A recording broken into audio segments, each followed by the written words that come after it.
Salut les boobies, je fais jamais de vidéos comme ça, mais là j'avais envie d'en faire une en fait sur ce documentaire-là d'Inoxtag. Comment il gravit l'Everest, franchement c'est incroyable. Moi j'ai adoré le regarder. Je vous dis franchement, j'en ai eu les larmes aux yeux. C'était bien tourné dès le début, tu as une petite voix off, tu as les images qui vont bien, tu as la musique qui va avec. C'est bien tourné, bien romancé. Franchement, tout est bien. Moi j'ai vraiment adoré. Après, j'ai vu, il y avait beaucoup de critiques sur internet. Genre c'est un caprice de riche. Mais à quel moment dans ta vie tu fais des caprices où tu vas risquer de mourir? Vas-y, mettez-moi dans les commentaires s'il y en a qui ont fait ce genre de caprice. C'est pas un caprice ça. OK, quand tu es riche, c'est peut-être plus facile. Bon, il y en a eu pour 1 000 000 d'euros. OK, c'est plus facile de monter l'Everest quand tu as 1 000 000 d'euros. Mais n'empêche que les qualités athlétiques et techniques qu'il a appris au cours de cette année, elles sont incroyables. Moi, je suis sûr qu'il y a plein de gens qui ont critiqué là. Ils sont là, ils se disent: «Ouais, mais c'est facile, il a eu l'argent, il est millionnaire, il peut aller grimper où il veut, il fait un peu ce qu'il veut». En fait, à un moment donné, quand tu montes en altitude au niveau de ton corps, tu peux pas contrôler, en fait. Tu peux être riche, c'est pas dit que là-haut, en fait, tu vas pas, soit faire un mal aigu des montagnes, ça c'est le truc le plus simple, un œdème cérébral, tu peux faire un œdème pulmonaire, voire plus, voire même y passer. D'ailleurs, même dans le documentaire, tu vois, il y a des morts, en fait. Il y a des morts sur le trajet. C'est pas anodin. Donc les gens qui, tu vois, c'est un caprice. Mais où t'as vu un caprice, quoi? Où t'as vu un caprice? Le mec, il s'est préparé pendant 1 an pour gravir l'Everest. Et il s'est pas préparé, il a pas été faire deux trois trucs d'escalade, tu vois? J'ai a pris un gars qui était sérieux. Le mec, le guide de haute montagne, magnifique le gars. Déjà, il s'est fait un nouveau pote. Quand tu vis des émotions fortes comme ça, là, bah, je peux te dire que déjà, ça te rapproche. Et je pense que ça l'a fait grandir, en fait. Et ce qui est important, moi, il y a une phrase dans tout son documentaire, vraiment qui m'a touché, tu vois, ça me parlait énormément. Il a dit: «Arrêtez de scroller, mettez-vous en mouvement» et le mouvement, c'est la vie, tu vois? Et je suis sûr que chacun là, d'entre vous, ceux qui l'ont vu et qui ont aimé, je suis sûr qu'il y a une phrase qui vous a touché. C'est obligé, c'est obligé. En fait, il donne tellement des leçons, il dit: «Ça donne des leçons de vie», mais en fait, il revient à des bases qu'en fait, on a tous perdues à cause d'internet, téléphone, des jeux vidéo et cetera. Et en fait, il s'est rendu compte que la vie, c'est quoi? C'est partager des événements avec des gens et pas avec son téléphone. Et quand vous êtes en mouvement, si vous êtes en mouvement avec des gens, vous allez voir, c'est magnifique. Là, vous allez être en bonne santé, vous activez. Après bon, les alpinistes, ils disent: «Ouais, mais en fait, il a violé l'Everest, ça se monte pas comme ça». Mais en fait, tu vois bien, en fait, dans le documentaire, à un moment donné, les mecs, il y a la queue. Il y a la queue pourquoi? Parce que c'est des soi-disant alpinistes. Bon, déjà, les alpinistes qui ont des sous, parce que pour monter l'Everest, il faut avoir des sous, mais tu vois bien qu'ils sont pas préparés. L'autre, le Mathis, guide de haute montagne, il dit bien, il dit: «Mais en fait, s'ils étaient préparés, bah, tu montes, ça bouchonne pas, en fait, ou beaucoup moins», tu vois? Et en plus, a priori, l'Everest, c'est pas le sommet le plus difficile techniquement. C'est difficile parce que tu montes en altitude et tu manques d'oxygène. Et quand tu manques d'oxygène, eh ben, tes capacités physiques et mentales, elles diminuent. Et, et du coup, c'est ça le plus dur, en fait. Tu peux être le plus entraîné du monde, mais t'as pas fait d'altitude. Quand tu arrives là-haut, c'est toi et ta chance, en fait. C'est toi et ta chance. Qu'après, qu'il y en a qui disent, ouais, c'est un caprice. Je suis désolé, c'est pas un caprice. C'est un challenge. OK, c'est un challenge de riche.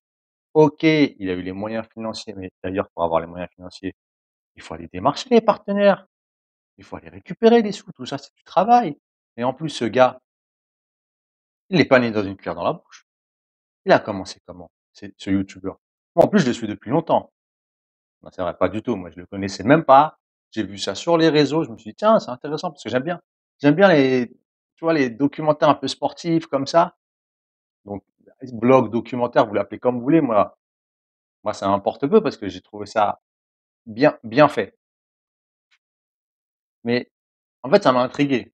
Je me un youtubeur français qui veut gravir l'Everest? Ah, il faut que je regarde. Et quand j'ai regardé, déjà, j'étais pas déçu. Pour moi, j'ai vraiment adoré. J'ai vraiment adoré. J'en ai laissé des larmes, comme je vous ai dit. Et c'est bien parce que il essaye il essaye de transmettre, tu vois, des valeurs, comme je vous ai dit, qu'on a perdues. Avec le téléphone, on devient des zombies. On devient des zombies et c'est une caractéristique que moi j'avais déjà remarqué, en fait. Le téléphone, je sais pas pour vous, mais dans mon cas, c'est ultra stressant. Essayez de passer une journée sans téléphone, est-ce que c'est possible? D'ailleurs, je vais vous donner un conseil. Pour savoir si vous êtes addict au téléphone, essayez de passer une semaine complète sans votre téléphone dans une situation normale. Ça veut dire que, pas en vacances, mais si vous avez l'habitude de travailler ou d'aller à l'école, passez une semaine sans votre téléphone. C'est mon téléphone parce que je m'étais énervé et je l'ai cassé exprès et je m'étais dit: «Je prends plus de téléphone, comme ça les gens, ils peuvent plus me joindre». Parce que je m'étais énervé parce que les gens: «Ouais, tu pas joignable et tout ça», donc je l'ai cassé. Et comme ça, quand je te donne rendez-vous, tu es là, à l'heure et si tu es pas là, bah, tu peux pas me prévenir de dernière minute. Et bah, franchement, j'ai passé 3 semaines. Oh, comment j'étais bien! J'étais bien! Bon après, ça devient compliqué parce que tu vois vite que tu en as besoin et qu'en fait, on en a besoin tous les jours, ne serait-ce que si tu as l'habitude de commander, des choses comme ça, voilà. Donc est-ce que c'est un imposteur? Pas du tout, en fait. Moi, je vois pas le mal, en fait. Il se fait un kiff, OK, il se fait un challenge où il risque sa vie, OK, et en plus, bah, sa vidéo, elle cartonne, elle fait kiffer les gens, elle donne une très bonne leçon de morale à plein de gens, tu vois?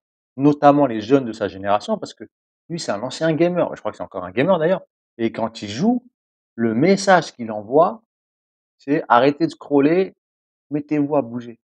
Moi, c'est le message que j'essaie de donner sur ma chaîne. Bougez parce que c'est ça qui va vous sauver. C'est pas de rester sur vos téléphones et de scroller. En fait, c'est comme ça que vous perdez en gros des points de vie. Donc moi, les messages qu'il a donnés là-dedans, moi je trouve qu'ils sont bien parce que c'est un jeune de 22 ans qui a grandi dans la génération, bah, internet, téléphone, tout le temps sur les écrans et en fait, il se rend compte à 22 ans qu'en fait la vie c'est pas ça et en fait qu'il faut, aller faire des aventures, rencontrer des personnes, tester des choses et qu'elles se passent à l'extérieur des écrans. Un mec de 22 ans qui transmet un message comme ça à sa génération et même à ceux d'au-dessus, parce que quand tu lis les commentaires, il y a des gens qui disent: «Ouais, j'ai 41 ans, j'ai 45 ans, j'ai été ému par ce qu'il a dit, par ce qu'il a touché». Donc ces messages qu'il a donnés, ça a été ils sont transgénérationnels. Donc moi, je lui tire mon chapeau. Franchement, voilà, c'était mon avis. Donc il y en a qui vont être pour, il y en a qui vont être contre et en plus pour en arriver là où est-ce qu'il était. Vous croyez que faire des vidéos sur YouTube, c'est facile? Eh ben, essayez, vous allez voir. Faites des vidéos sur YouTube. Moi, ça fait 3 ans que j'y suis et je peux vous dire que c'est compliqué, hein. C'est compliqué, faire des vidéos, les poster, faire les miniatures, trouver les concepts, se filmer, ça marche pas, réessayer, ça prend énormément de temps et des fois, tu fais tout ça et tu as rien à la fin. Donc lui, tout l'argent qu'il a gagné, en plus, il a gagné honnêtement, il a travaillé. Certes, il a eu un peu de chance, mais en fait, la chance, il l'a rencontrée, on va dire. Il a rencontré la chance. Mais s'il avait jamais fait de vidéo, il aurait pas pu faire tout ce qu'il fait aujourd'hui. Donc je vois pas pourquoi il y a des gens qui le critiquent. Voilà, ça c'était mon point de vue.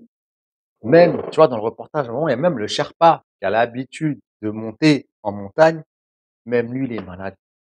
Il est pas sûr d'y arriver. Le mec, il a 22 ans, il a jamais fait d'alpinisme, d'escalade, il y va, il tombe malade et il s'arrête pas, il continue. C'est incroyable, il dégage une énergie même, je sais pas si vous avez remarqué, à un moment dans le reportage, il y a son guide de montagne, il lui dit: «Je crois que si tu pas là, j'aurais jamais avancé».